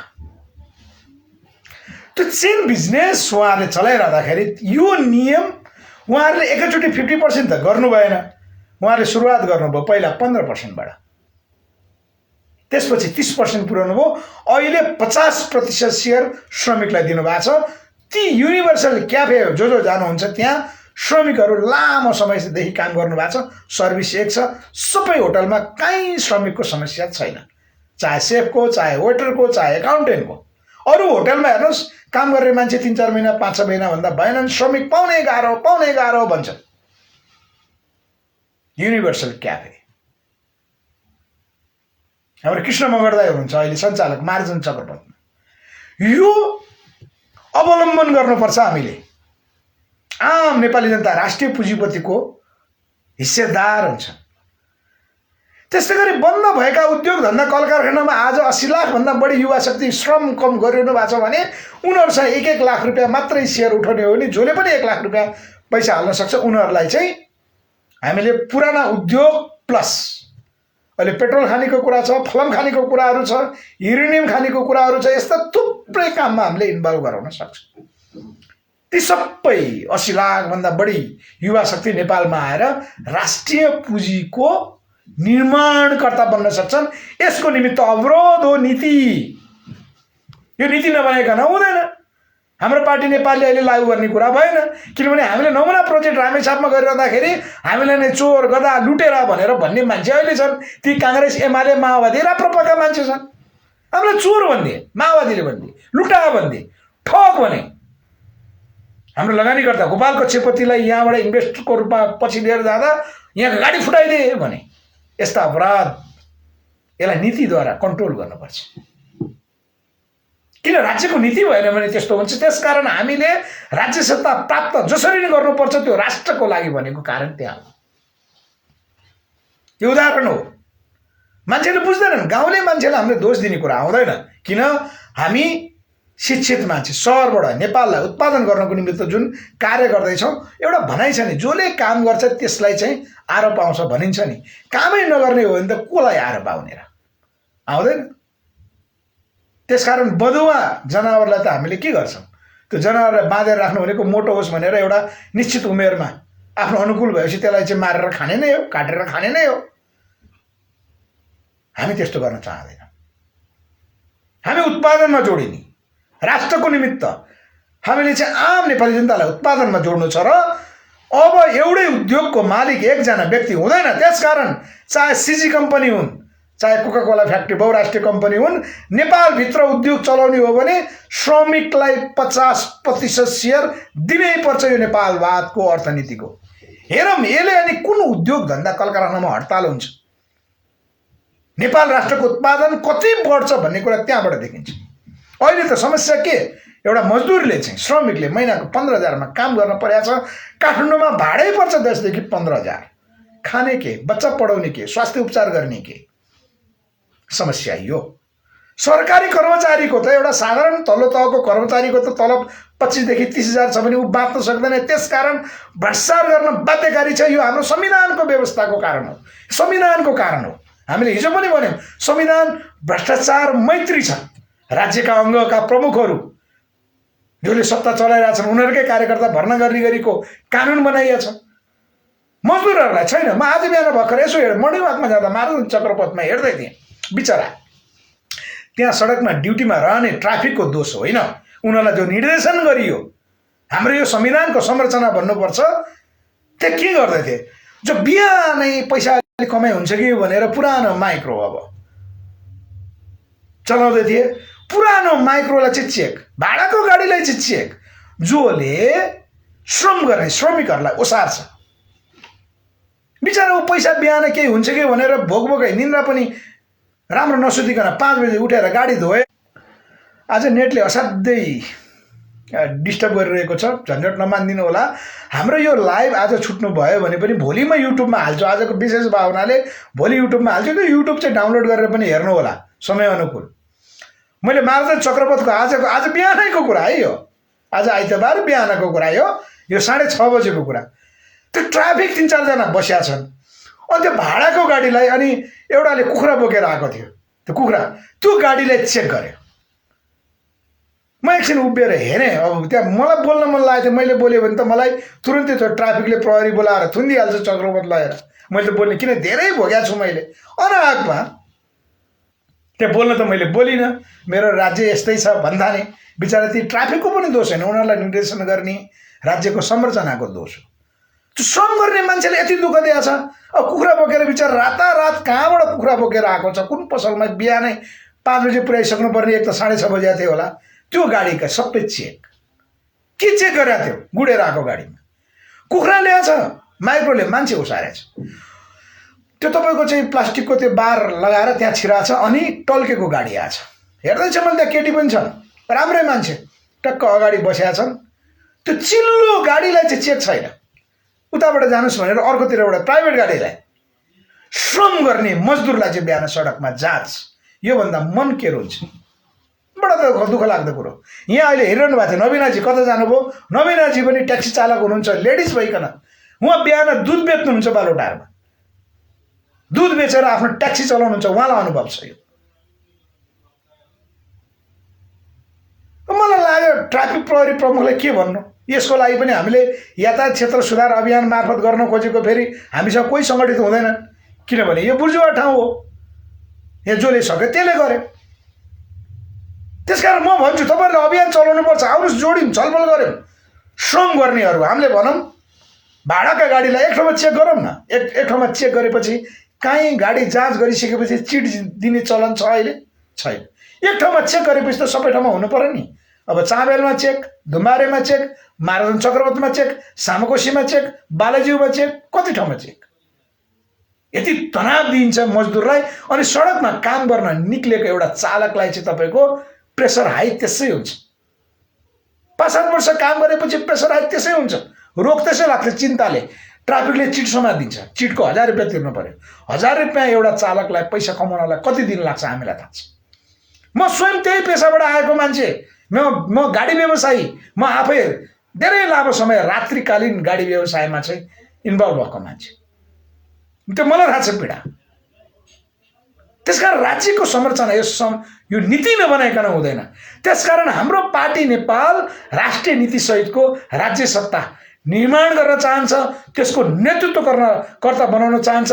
नेपालवादको अर्थनीति यस्तो अर्थनीति हो, विश्वमा चलेको न कम्युनिस्टले भनेको जस्तो समाजवाद, त्यसले श्रमिकलाई मालिक बनाउँदैन, राष्ट्रिय पुँजीको निर्माणकर्ता बनाउँदैन।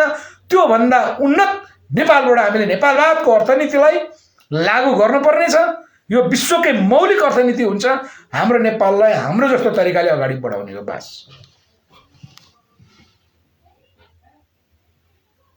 यो हाम्रो पार्टी नेपालले लिएको मोटामोटी यसमा 150 खरबको स्रोतको विषयमा अस्ति पनि भने, अरू विषय आज लामो हुन्छ, त्यो मैले धेरैपल्ट बोलिसकेको हुनाले त्यहाँ अरू विषय भन्न परेन। नेपालवादको अर्थनीतिले नेपाली जनतालाई सबैलाई उत्पादनमा जोड्छ। हामी उत्पादन गरौँ, त्यो नीति चाहिन्छ। त्यो नीति बनाउनको निमित्त हाम्रो पार्टी नेपालले बस अगाडि छेडेको छ। त्यसकारण हाम्रो पार्टी नेपाल किन त भन्दा सिङ्गो नेपाल उत्पादनमा उभिनलाई विश्वलाई धेरै दिन सक्छ नेपालले। त्यो युनाइटेड चाहिन्छ, त्यसको निमित्त नीति चाहिन्छ। त्यसकारण नेपालमा रहेका खुला उदारवादी अर्थनीतिका पक्षपोषकहरू, त्यो अन्तर्गत रहेका निम्न पुँजीवादी दलालहरूलाई हामीले विस्थापन गर्न सक्नुपर्नेछ। उनीहरूलाई पहिला राष्ट्रिय पुँजीपतिको लाइनमा हामीले ल्याउने हो, कारबाही गर्ने कुरा होइन। उनीहरूलाई रूपान्तरण गर्ने हो। जो अहिले सप्लायर्सहरू हुनुहुन्छ उनीहरूलाई उत्पादनमा जोड्ने हामी कोसिसमा छौँ। त्यसकारण आउनुहोस् साथीहरू, हामी एकीकृत शक्ति बनाऊँ। तपाईँहरू अहिले सप्लायर हुनुहुन्छ, उत्पादनमा जोड्यौँ, टिमवर्क गरौँ, नीति बनाउनको निमित्त हाम्रो पार्टी नेपालले तपाईँहरूले साथ दिनुहोस्। हामी सत्तामा पुगिसकेपछि तपाईँलाई राष्ट्रिय पुँजीपति बनाउने हो। त्यसकारण हामीसँग सबै देशभक्त साँच्चै हो भने हामीसँग जोडिनै पर्छ, यो बाध्यता हो। के को कारणले? हाम्रो पार्टी नेपालले लिएको नीतिको कारणले। यो राष्ट्र निर्माणको नीति हो, अरू विकल्प छैन। त्यसकारण हिजो एकजना साथीले भने जस्तो तपाईँहरूको पार्टी हो, यहाँ पनि तपाईँको परिचय के, तपाईँको पार्टी के हो भनेर जो भन्नुभयो, हाम्रो पार्टी यही हो। यो निर्माण गर्न चाहन्छ, नेपाल राष्ट्र बनाउन चाहन्छ। जो पृथ्वीनारायण शाहले देख्नुभएको नेपाल थियो, त्यो नेपाल हामी निर्माण गर्न चाहन्छौँ। त्यो राज्य व्यवस्था हामी निर्माण गर्न चाहन्छौँ। राष्ट्रघाती र देशद्रोहीलाई कारवाही गर्न चाहन्छौँ, सुध्रिने मौका दिन्छौँ, राष्ट्रिय उत्पादनमा जोडिने मौका दिन्छौँ। होइन, मान्दैनन् म दलाल पुँजीपतिको नेतृत्वै गर्छु, खुला उदारवादी अर्थनीति मेरो हो, मेरो अधिकार हो भने लडाइँ अब हाम्रो तिनीहरूसँग हुन्छ, लडाइँ चल्छ।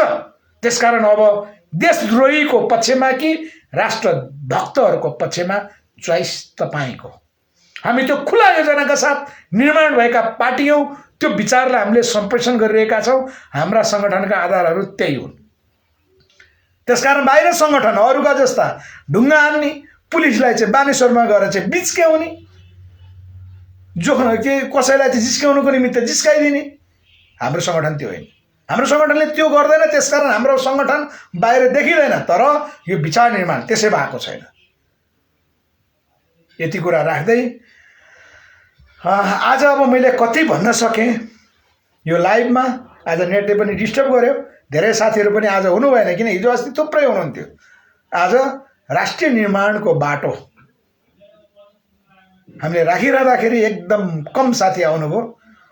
यस्तै छ नेपाल, त्यसकारण त नेपालको अवस्था यो हो। त्यसकारण एउटा भनाइ छ कि हाम्रो डाक्टर योगी विकासानन्द हाम्रो गुरुदेवले भन्नुहुन्थ्यो के एउटा वेदको मन्त्र छ, त्यो मन्त्र चाहिँ मलाई राम्रोसँग उच्चारण गर्न आउँदैन, कि उत्तिष्ठ जागृति प्राप्ति पारणी बोधता भन्ने यस्तै के छ अरे के।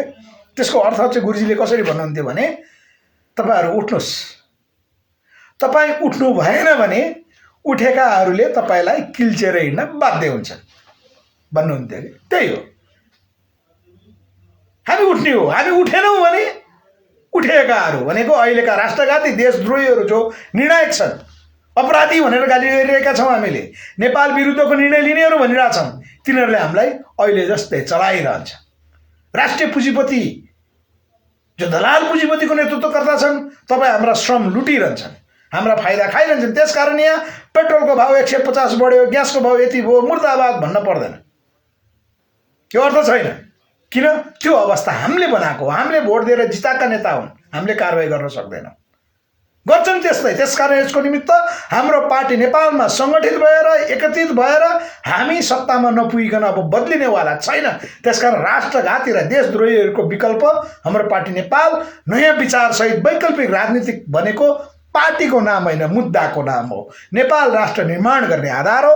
यो बाटोमा अगाडि बढौँ भन्दै आजको भनाइ मैले अन्त्य गरेँ। यहाँहरूको प्रतिक्रिया केही छ भने लिन्छु। नेट स्लो भएको कारणले यदि तपाईँहरूले नहेर्नु भएको हो भने, डिस्टर्ब आइरहेको छ भने यसलाई भोलि युट्युब बनाएर म पेस्ट गर्नेछु। युट्युबको मुनि प्रतिक्रिया राख्नु होला र यही विषयमा हामी सम्भवतः भोलि पनि कुराकानी गर्छौँ। योभन्दा पछाडिका अरू कुराहरू, मूल कुरा आज आएको छ। यसमा तपाईँहरूले नबुझ्नु भएको कुरा के हो त्यो कुराहरू कमेन्ट गर्नु होला, हामी थप छलफल गरौँ। अब एकमात्र पार्टी हाम्रो पार्टी नेपाल, मुद्दाको आधारमा, राष्ट्रिय निकासको आधारमा, राष्ट्रघाती र देशद्रोहीहरूको विकल्प यही नै हो। त्यसकारण यहाँ काङ्ग्रेस, एमाले, माओवादी, राप्रपा जस्ता मुद्दाविहीन पार्टीहरू काम छैन। यो निर्णय तपाईँको हो, यो निर्णय हाम्रो हो। साँच्चै हामी देशभक्त हौँ भने, होइन भने भन्नको लागि राष्ट्रवादी भन्ने चोर काम गरे हुन्छ, एक चीन नीति भन्ने चीन विरोधी गतिविधि नेपालमा निर्णय गरे हुन्छ, एमसीसीलाई संसदको अङ्ग बनाउने, के अरे संविधानको अङ्ग बनाउने गरी अगाडि बढे हुन्छ भन्नलाई सरकारको एक चीन नीति भन्ने, जसको कारण चीन नेपालमा हस्तक्षेप गर्न बाध्यकारी भएको छ। यस्तै भन्ने हो, आफूलाई राष्ट्रभक्त भन्ने हो, बोलेको कुरालाई कर्मलाई राष्ट्रभक्त नबन्ने, देशभक्त नबन्ने हो, सङ्गठित नहुने हो। अनि मेरो यही राप्रपा, मैले बुझिनँ तँ के, अनि कुराकानी जोड्यो भनेदेखि चाहिँ के भन्ने भने तेरो सङ्गठन खोइ, तेरो पार्टीमा नेता को छ, ठुलो मान्छे को छ तेरो पार्टीमा चाहिँ पजेरो छ कि छैन हाम्रो पार्टी नेपालको हालत हेर्नुहोस् न यहाँ यहाँ केही मान्छे आउँदाखेरि सुत्ने व्यवस्था गरेका छौँ हामीले हैन साथीहरू हुनुहुन्छ यस्तो हाल तेरो पार्टी चाहिँ ठुलो पार्टी छैन यी किताब चाहिँ छ है पढ्ने किताबी तेरो पार्टी ठुलो छैन ठुला नेता तेरोमा छैनन् भनेको हामीसँग भ्रष्टाचारी छैन दलाल पुँजीपतिका नायकहरू हाम्रो पार्टीको सदस्य छैनन् हामी बनाउँदैनौँ हामी श्रमिक हौँ यस अर्थमा भारतमा अहिले आम आदमी पार्टी जसरी चर्चाको चरम चुलीमा छ उसले गरेको कर्मको आधारमा त्योभन्दा अगाडि हामीले जस्तै विचार राखेको थियो र दिल्लीमा आज मात्रै हामीले चाहिँ कान्तिपुरमा न्युज पढे अनुसार आम आदमी पार्टी 2014मा दिल्लीमा चाहिँ चुनाव प्रचार प्रसारको क्रममा एउटा टिनको जस्ताको मुनि बोगटामा बोगटामा त्यहाँ भात र राजमाको तरकारी खाएर प्रचार प्रसार गरेको पार्टीले आज भारतमा सत्ता चलेको छ त्योभन्दा निकै शक्तिशाली योजनाबद्ध रूपमा हामी जन्मेका छौँ त्यसकारण श्याम परिवर्तनजी अन्तिममा आउनु भएको छ हाम्रो दुःख हाम्रो सङ्घर्ष हामीलाई थाहा छ यति भन्दै श्यामजीलाई साक्षी राख्दै आजको तपाईँहरूको प्रतिक्रिया मैले केही पढ्नु पर्ने छ कोहीले राम्रो राम्रो भन्नुभएको छ राम्रोको कुरा होइन सङ्गठित हुनुहोस् अब यहाँ पौडेल छोरो के छोरो यो राम्रो हुनुहोस् मैले अघि हेर्दै थिएँ यहाँ एमालेका साथीहरू चाहिँ राम्रो भन्दै थिए नीति हाम्रो पार्टीको मान्ने विचार हाम्रो पार्टीको सङ्गठन एमालेको यस्तो बाध्यकारी किन त्यसो गरेर हुन्न विचार एउटा सङ्गठन अर्कोको सम्भव हुँदैन यसले के जनाउँछ राष्ट्रघात र देशद्रोह गर्ने मान्छेहरूलाई आँट दिन्छ त्यस्तो काम गरौँ त्यसकारण गुड होइन सङ्गठित हौँ म यहाँबाट अब जोडिएँ यो कामको लागि हामीले भनेको कुरा ठिक होइन होइन सर तपाईँको कुरा चाहिँ यहाँ ठिक लागेन भन्नुहोस् तर बोल्नुहोस् अब थम्बेलले गुड राम्रो म तपाईँको साथ छु भनेर के काम त्यसको अर्थ हुँदैन अब सङ्गठित हुनुहोस् जहाँ हुनुहुन्छ त्यहीँबाट तपाईँ मलेसियामा हुनुहुन्छ दुबईमा हुनुहुन्छ साउदी कतार अमेरिका जापानमा केही साथीहरू हुनुहुन्थ्यो केही पहिला ठुलो गुत्ती हाल्नुभयो हेर्नुहोस् हाम्रो 500 जनाको ग्रुप छ भने अनि राति केही हुन्छ कि भनेर तपाईँको त्यो नसुती मेरो सरदार सुत्ने टाइम बेलुका 10 देखि 11 बजेको बिचमा हो अनि जापानमा यो छ ऊ छ भने जापानमा चाहिँ अब पैसा कमाउँछन् होइन होला महिनाको 1-2 हजार चाहिँ पार्टीलाई सहयोग गर्नुहुन्छ होला नि त भनेको छैन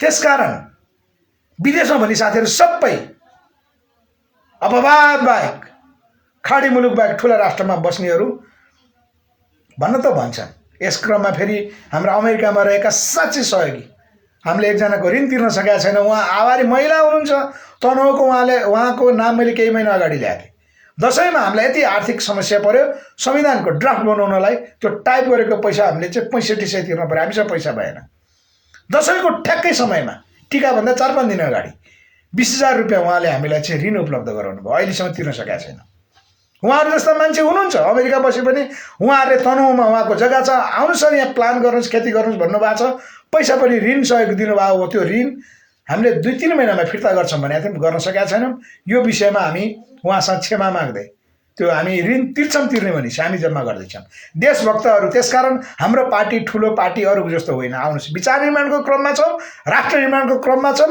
त्यो निर्माण गर्नु पूर्व हामी पहिला विचारबाट चाहिँ सङ्गठित हौँ धन्यवाद यहाँ श्याम परिवर्तन हामीले भोट दिएको होइन हो सर कार्यकर्ताले हो भोट सिस्टम छैन मैले त आजसम्म भोट दिन लायक यहाँ व्यक्तिको कुरा होइन श्यामजी तपाईँ होइन सबैले नेपाली जनताले चाहिँ हुँदैन थियो भने यो पार्टीहरूलाई जिताएको त हो नि यार 31 लाख एमालेलाई भोट हाल्ने कार्यकर्ता 31 लाख हुन् काङ्ग्रेसलाई भोट हाल्ने मान्छे 32 लाख हुन् माओवादीलाई भोट हाल्ने मान्छे चाहिँ 14 लाख त हुन् नि यार के गर्ने त्यो लाख मान्छे हेरौँ त राष्ट्रघाती पार्टी पनि भनेपछि त हामी राष्ट्रघाती र देशद्रोही कति रहेछौँ एमालेमा 31 लाख रहेछ अब विकल्प छैन भने विकल्प हामी आयौँ त्यही अब हाम्रो पार्टी नेपालको म एक्लै उठेर त मैले जितेर त गर्न सक्ने केही होइन त्यसकारण ठाउँबाट हाम्रो पार्टी नेपालको नीतिलाई प्रचार प्रसार गर्दै तिनीहरूको ठाउँमा चाहिँ चुनाव लड्न तयार हुनु पर्यो नि त त्यसकारण मैले आमको यो सैद्धान्तिक कुरा व्यक्तिको कुरा होइन यो सामाजिक सञ्जालमा व्यक्तिलाई चाहिँ भने जस्तो हुन्छ यो व्यक्तिप्रति लक्षित होइन त्यस्तो कसैलाई व्यक्तिगत रूपमा चोट परेछ भने मैले माफ माग्छु त्यसकारण प्रवृत्तिको कुरा हो यसो भन्दाखेरि चाहिँ मैले चाहिँ गरिनँ भनेर नभन भन्नलाई त यहाँ किन मैले आफूले जसलाई भोट हाले पनि म खुला गरिदिन्छु नि। म हाम्रो पार्टी नेपालको सदस्य भइकन योभन्दा पहिलाको स्थानीय निकायमा काङ्ग्रेसलाई भोट हालिदिएको थिएँ। अब के गर्ने, एमाले भन्दा काङ्ग्रेसको कार्यकर्ता ठिक थियो। यसपालि पनि हामीले चाहिँ बहिष्कार भन्दा पनि हामीले बहिष्कार गरेर त हुँदैन। यसपालि पनि हामीले भनेका छौँ। अब यहाँको वडा अध्यक्ष असाध्यै गलत भएको, यति भ्रष्टाचार, उसको विकल्पमा चाहिँ हामीले अर्कोलाई जिताउनु पर्ने छ। अब हामीले चाहिँ अपिल गरेरै भोट बहिष्कारको नीति लिँदै पनि अपिल गरेर म आफै त्यो वडा अध्यक्षलाई हराउनलाई निक्लिन्छु भनेको छु। अब हाम्रो कुरा कतिले सुन्ला, एकजना दुईजनाले सुने पनि एउटा कुरा हो, तर भ्रष्टाचारलाई प्रश्रय दिने कुरा आएन नि। तुलनात्मक रूपमा अब हो काङ्ग्रेस अब राष्ट्रघाती पार्टी, तै पनि स्थानीय निकायमा के गर्ने त? अब हामीले बहिष्कार गरे पनि उसले त जितिहाल्छ। त्यसकारण बरु खुल्लम खुल्ला फलानुको सट्टा फलानुलाई जितौँ है भन्ने। अब के गर्ने, वडा निर्माणको अब 3 नम्बर वडा निर्माणको चाहिँ मार्गचित्र छैन, यहाँको गुरु योजना छैन। अब गुरु योजना बनाएर चाहिँ विकल्प बनाऊ न, गठबन्धन बनाऊ भन्दा कोही सुन्दैन। काङ्ग्रेसका साथीहरूले पनि सुन्दैनन्, माओवादीकाले पनि सुन्दैन। अब एमालेकोले पहिलेदेखि जिते अब गर्छ भ्रष्टाचार। अब के गर्ने, यहाँको झन्डै त्यस्तै छ नि त, गर्छन् त्यस्तै। त्यसकारण व्यक्तिमाथिको आरोप होइन श्यामजी, यो प्रवृत्तिमाथिको आरोप। हामी औपचारिक रूपमा सङ्गठित भएर लागौँ, देश निर्माणमा जिम्मेवार बनाऊँ। यो नै राष्ट्रवादी कर्म हो। ल, यहाँहरूको धेरै प्रतिक्रिया आएको छैन, धेरैजनाले हेर्नु भएको छैन।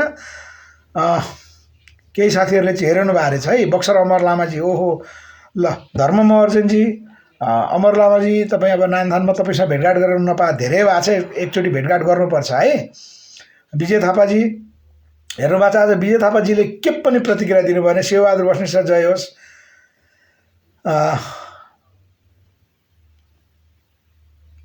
अर्को विनिता भट्टराईजी दर्शन, विजय थापाजी हुनुहुन्छ। अरू के, मेरो मोबाइल पनि त्यस्तै छ है, प्रतिक्रिया हेर्नलाई पनि त्यति मिल्दैन।